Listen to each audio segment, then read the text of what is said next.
ಇಲ್ಲಿ ಸೇರಿದಂಥ ಎಲ್ಲ ಮಾಧ್ಯಮದ ಮಿತ್ರರಿಗೆ ಸ್ವಾಗತವನ್ನು ಕೋರುತ್ತಾ,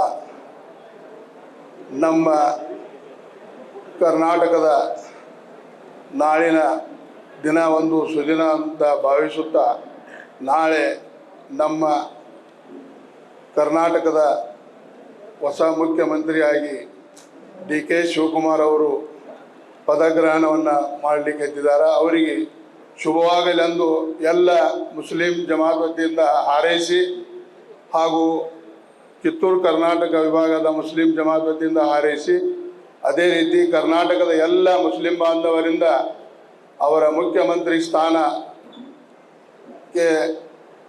ಆಶೀರ್ವಾದ ಎಲ್ಲ ಮುಸಲ್ಮಾನ್ ಬಾಂಧವರದ್ದು ಇರಲಿ ಅಂತ ಹಾರೈಸುತ್ತಾ, ನಾವು ಇಲ್ಲಿ ಸೇರಿರುವುದೇನಪ್ಪ ಅಂತಂದ್ರೆ,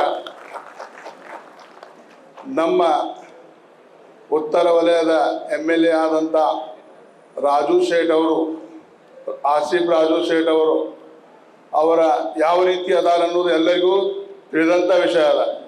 ಯಾವುದೇ ಒಬ್ಬ ಮನುಷ್ಯ ಅವರ ಹತ್ರ ಹೋದಂದ್ರೆ ಅವರ ವಿಚಾರ, ಅವನ ಕಷ್ಟ ಕಾರ್ಪಣ್ಯಗಳನ್ನು ಆಲಿಸಿ ಅದನ್ನು ಪೂರ್ತಿ ಮಾಡುವವರೆಗೆ ಅವ್ರು ಬಿಡುವುದಿಲ್ಲ.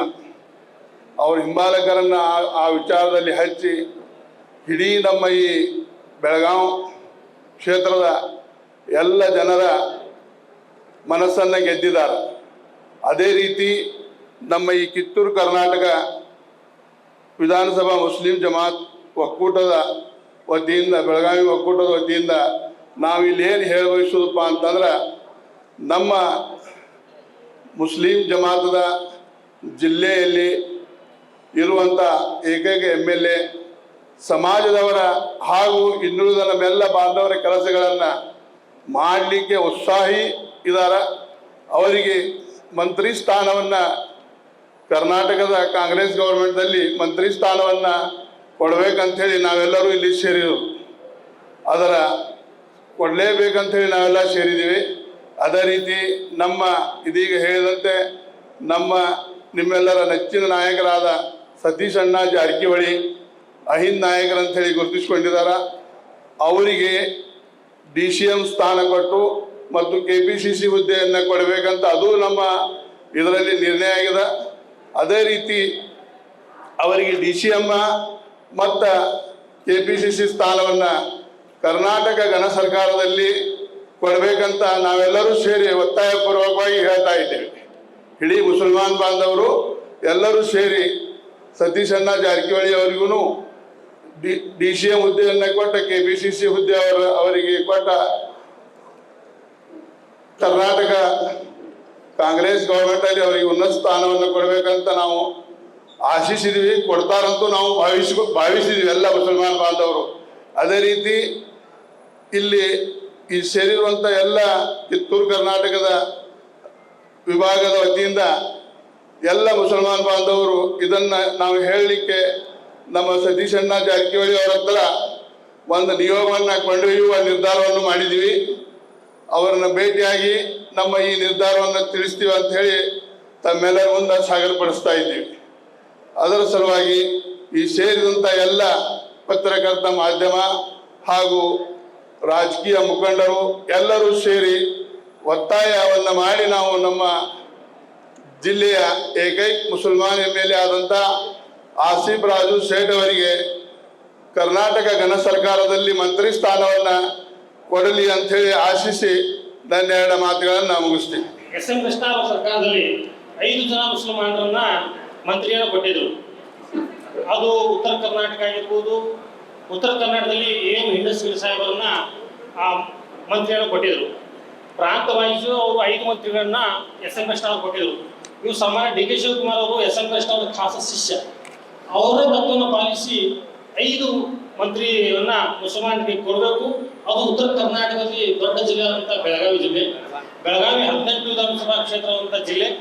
ಈ 18 ವಿಧಾನಸಭಾ ಕ್ಷೇತ್ರದಲ್ಲಿ ಏಕೈಕ ಮುಸ್ಲಿಂ ಶಾಸಕರಾದ ನಮ್ಮ ರಾಜು ಶೇಟ್ ಅವರು ನಾವು ಯಾವುದೇ ಭಾಗದಿಂದ ಬಂದರೂ ಸಹಿತ ಅವರು ಯಾವ ಕ್ಷೇತ್ರವನ್ನು ಪರಿಗಣಿಸದೆ ಅವರು ನಮ್ಮ ಜಿಲ್ಲಾ ಹಂತದಲ್ಲಿ ಎಲ್ಲವನ್ನು ವಿಶ್ವಾಸ ತಗೊಂಡು, ಎಲ್ಲ ಸಮುದಾಯದ ವಿಶ್ವಾಸ ತಗೊಂಡು ಕೆಲಸ ಮಾಡತಕ್ಕಂಥ ವ್ಯಕ್ತಿ ಇದ್ದಾರೆ.